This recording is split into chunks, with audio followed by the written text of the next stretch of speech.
Die Solidariteit-beweging bring honderde skole en leerkragte byeen by sy toekomsberaad en 'n verlangsaming in die land se ekonomiese groei is 'n uitdaging.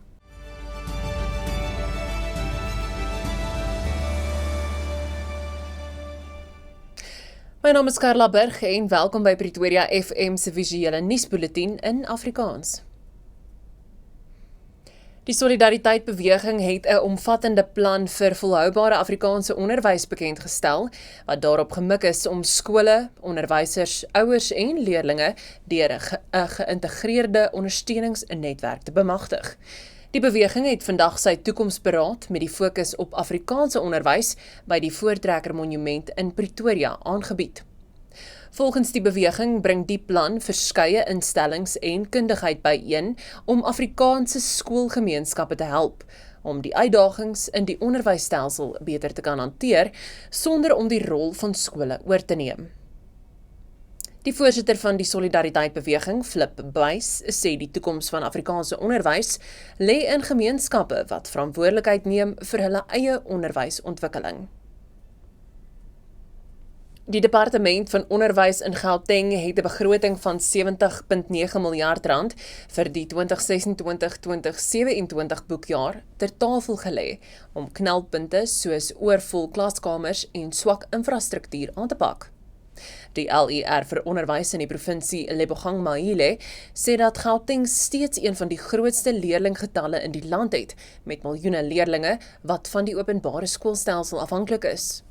'n Groot gedeelte van die begroting sal aangewend word vir die verbetering van leerlinguitkomste in sleutelvakke soos wiskunde, wetenskap en tegnologie. Die Suid-Afrikaanse Reserwebank se jongste ekonomiese aanwyser stel 'n verlangsaming in die land se ekonomiese groei in die komende maande in die vooruitsig.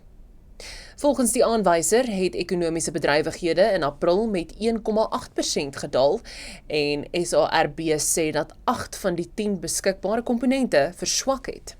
Die vernaamste sondebokke is ook meer stadiger groei in die geldvoorraad, 'n afname in die aantal goedgekeurde residensiële bouplanne, as ook laer sakevertroue oor die algemeen.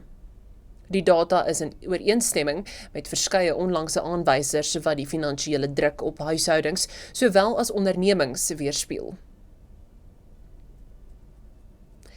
Die minister van Polisie, Firoz Chachalia, sê dat hulle saam met die Suid-Afrikaanse Nasionale Weermag werk om openbare veiligheid te verseker in die lig van 'n sogenaamde spertyd wat aan ongedokumenteerde buitelanders gestel is om die land te verlaat. Verskeie burgerlike groepe het ooreengekom oor die sperdatum van 30 Junie. Die groepe, waaronder die March and March beweging, sal na verwagting aanstaande Dinsdag teen onwettige immigrasie betoog.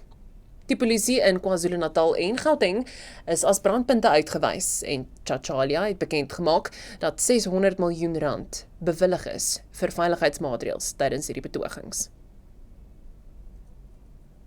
En 2 vermeende wildstropers is in die noorde van die Nasionale Kruger Wildtuin in hegtenis geneem na 'n gesamentlike misdaadvoorkomingsaksie deur Sanparks se lugdiens en natuurbewaarders. Die wildstropers is met strikke en gifstof betrap en owerhede vermoed dat die verdagtes in hegtenis geneem is voordat hulle beplande aanval kon uitvoer. Geword gereeld op karkasse gelaat om roofdiere te teiken en wildvergiftiging is tans 'n groot gevaar vir Suid-Afrika se biodiversiteit en kwesbare spesies wat dit bring tot op die rand van uitwissing. My naam is Carla Burg, ons maak môre aand weer so, geseënde aand verder.